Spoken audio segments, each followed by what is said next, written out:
Hey guys, I'm back with part two of the Facebook power posting videos series that I'm making here in my parents' basement. And it's called, this one is posting don'ts or posting try not tos. Like I said in the first video, these are of my opinion only. This is how I run my business. It does not make it right. So you can go through and pick the information that you like and throw the rest away, whatever helps you. So I went through a lot of great do's in my first video. These are the things that I try not to do or things that I try to keep in mind. So the first one is actually a don't in a different way. It's don't be afraid to let people in.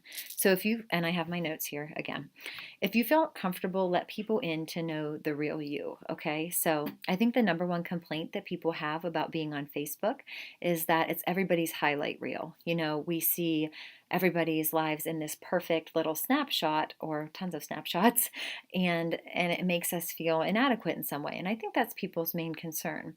So I think that whenever, I mean, think about a movie for a second. So nobody wants to watch a movie where everybody's beautiful and everything's perfect the whole way through and then the movie ends. Like, super boring. Even kids movies have a little bit of drama and suspense and excitement before they work out in the end, and you see those real parts. You want to tap into people's emotions and you want to make them feel like you're relatable. And so by letting them into the things in your life that maybe aren't so perfect, you don't even know how much that you are setting them at ease about their own life and making them want to build a relationship with you. So, um, it's no secret that I am pretty verbal about my husband and our struggle with infertility. And when I decided to go public with that on Facebook months ago, it really changed who I felt I was, and it really changed my business in the way that I interacted with a lot more people. Um, I felt braver for have being honest about what we were going through, and I found support through the people that reached out to me, and it really changed, I think, how people saw me in a way. And I don't mean it to be like, oh, people pitied me because we were going through this. That's never what I want. I'm always striving for awareness, and I'm always striving for like, hey, if you have something crappy going on in your life too, so do I. But here's how I get through it, and here's how I rise above it. So there's actually, though, an art to revealing your struggle. So I don't get on Facebook and post like, man, are my ovaries full of cysts? Whew, it is disgusting. Like, people don't need to know the nitty gritty details to what your struggle is. You can gloss over and make it palatable. So I hope that makes sense. So you don't have to go into like all of these details, but just letting people know that like, hey, this is what I'm going through, this is what my family's doing, and this is, how we're getting through it. Um, so there's a masterful way of doing that. I think you have to find your own voice and your own comfort level. Just because I post about my reproductive system on Facebook doesn't mean that's the right choice for you. And you have to find the way that that works for you. You're kind of like a writer and artist in that way. My next one is don't spread negativity. There's honestly nothing to be gained by taking to Facebook to air your complaints. Because here's the thing, you may have had horrible traffic on the way to work. You may have had crappy service at the Olive Garden when you went out for dinner. You may have encountered somebody unpleasant at the grocery store. Whatever the things were, guess what? We all have that stuff happen. And so when people sign into Facebook, and they see that rant on somebody's page, and you know it, you've seen it, they've already had their own pain for the day. They've only already sat in their own traffic. They've already had crappy service somewhere. They've already encountered somebody unpleasant. So not only did they have to live through their own negativity and pain for the day, then when you sign into Facebook and you see it on somebody else's page, you're like, oh my God, I just wanted to see a video of a kitten or something like that. And so by posting negativity, I think that that turns people off from reaching out to buy from us. So I really, I don't ever really see that on our team, but if you sign new teammates, this may be somebody that you want or something that you want to make a point to them about. So with that being said, at the top I say post about, what's real in your life or struggles that you're having, and now I'm telling you not to be negative. So again, there's an art to it. I don't get on Facebook and say, oh my gosh, I'm so depressed today because I just found out that I had another negative pregnancy test, and post a picture of myself like crying on my bed. You have to find a way to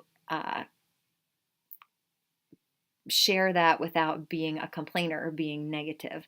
So you can keep it real without flat out complaining, is what I'm saying. So the best story I have about this is about my sister-in-law. This is before she was even doing RNF, back when I was still wishing that she would. And she and my brother had just had Drewby, who is their little boy, and he was an infant. And, I think they were getting used to life with a newborn, both working full time.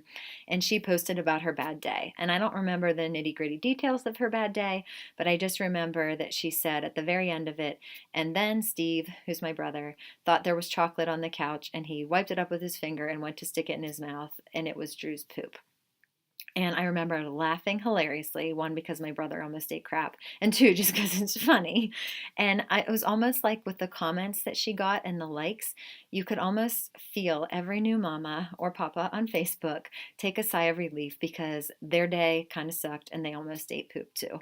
And so by doing that, she was saying, we love our newborn and we love our life, but sometimes things are hard. And that made her relatable. And so, if you can in any way have people relate to you like that, I think that that does a lot for building those relationships. My next one is don't overuse the share button if possible. And this may seem like something really silly, but I'm just going to gloss over it real quick. We obviously already know the rule about not sharing other consultants' posts, because if you see a post on a consultant's page and you share it to your own page, if somebody clicks on it, they go back to their page. It's just not how we do things. You have to re-download that picture of your own after liking and commenting, and then you may re-upload it. The sharing that I'm talking about is that really addictive share button on Facebook, where when you're watching that funny cat video or whatever it is that you're watching, that's what I'm watching, and you click share and it shares it to your timeline because obviously it made you laugh and you want everybody else to laugh too. It kind of affects your Facebook page in a way that if you have posted a really great business post or before and after that day, and you share something, one after another, that business post is going to get pushed further and further down, and your network probably isn't going to see it. And so I totally get the share button. I love it. I have a few glasses of wine and I want to share everything funny that I ever see on Facebook. But try to fight that urge if you can, because it really is. It's going to push what you want people to see to the bottom, and your most recent things are what they're going to see the most of in their news feed. So just a little food for thought. You can handle that however you want. My next one is don't settle when it comes to before and after pictures. You want to pick quality pictures. Make sure they're not grainy. Make sure that the person in the after actually looks like the person in the before. Make sure that you're compliant. We know now that that means the person's name and whether they're a consultant or a customer, the name of the products that they've been using, and the length of time that they've been using them for. You really need to take pride in what you're posting and make sure that you pick quality things. The next one is kind of controversial, I think, and this is, you run this how you want to, but don't be over generous with giveaways. So this is tricky. Our products have great value, and if we are just constantly like shuffling them away for free, I feel like we kind of devalue them a little bit. And I've gotten into this trap. Believe me, I have.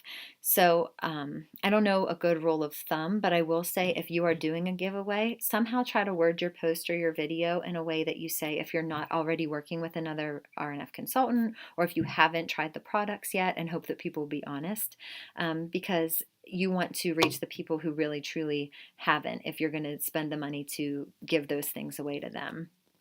My sister-in-law, Jenna, she also always says that she feels like mini facials are the gateway drug. I totally agree.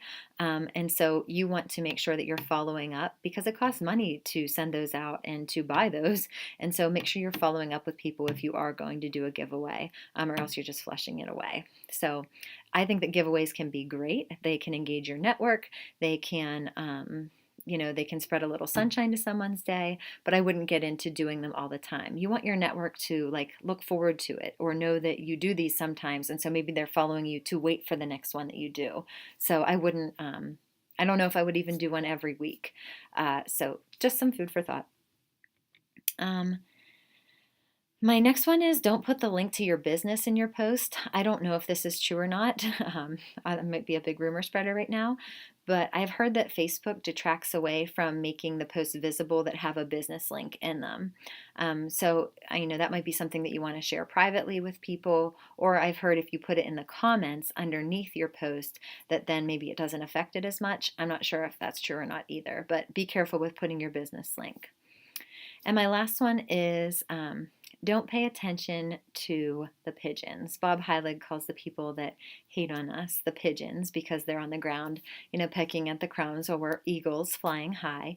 But you have to do you. You have to post what makes you happy, and you have to post what helps you run your business. And really, the people who love you and care about you and want the best for you don't care what you're posting. They just want you to be happy. And so you can't pay your bills with other people's opinions. So don't let somebody else's opinion detract you away from what you want most, and that's success in this business. So the best advice I can give you is block that out. Don't pay attention to it. Just do you, and post what you need to post and run your business the way you need to. Um, I think that's it.